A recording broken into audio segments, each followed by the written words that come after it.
Hello class. Today I'm going to speak about using our words to persuade.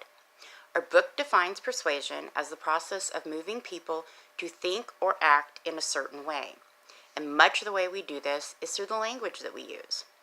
We all have experience with this. TV commercials, billboard signs, even political speeches.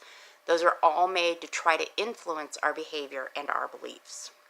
The Greek philosopher Aristotle described 3 ways to support a persuasive argument, or what he calls the rhetorical proof. Those are ethos, pathos, and logos. Now, ethos is defined as the speaker's respectability, trustworthiness, and moral character. A speaker who appears to have knowledge and expertise on a topic would be much more persuasive than one who had no knowledge or expertise. Basically, as a listener, we want to know, does this speaker know what he's talking about? Ethos is you telling the audience about your knowledge and expertise of the subject. For example, I learned about ethos originally in my speech class, and then in this class we read about it in our books. And I also did a little bit more research online just to get a better understanding of it.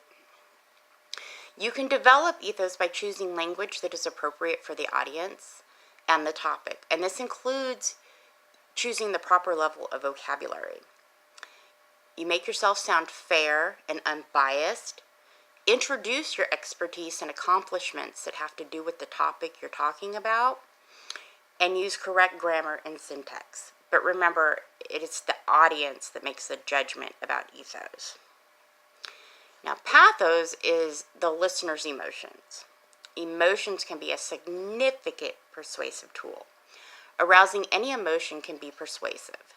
However, our book says when the desired outcome is to change a behavior, the use of negative emotions like fear, guilt, disgust, anger, and sadness are used.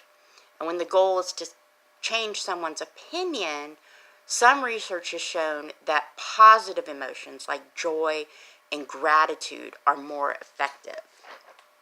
Pathos can be developed by using meaningful language, emotional tone, emotion-evoking examples, and stories of emotional events and implied meanings. Some of you may have seen late night Save the Children or the Christian Children's Fund infomercials. They appealed to the watcher's emotions to solicit donations for their organizations with pictures and stories of children living in destitute conditions. Now, lastly is logos. Logos is defined as the listener's ability to reason. Well, what's reason? Reason is defined as making judgments about the world based on evidence rather than emotion or intuition.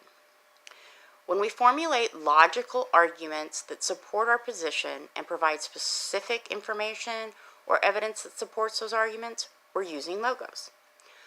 Logos can be developed by using advanced, theoretical, or abstract language, citing facts, using historical and literal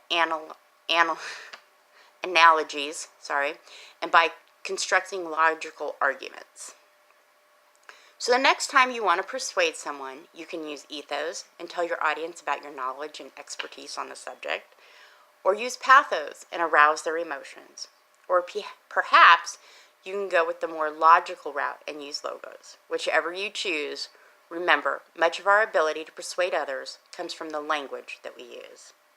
Thank you for listening.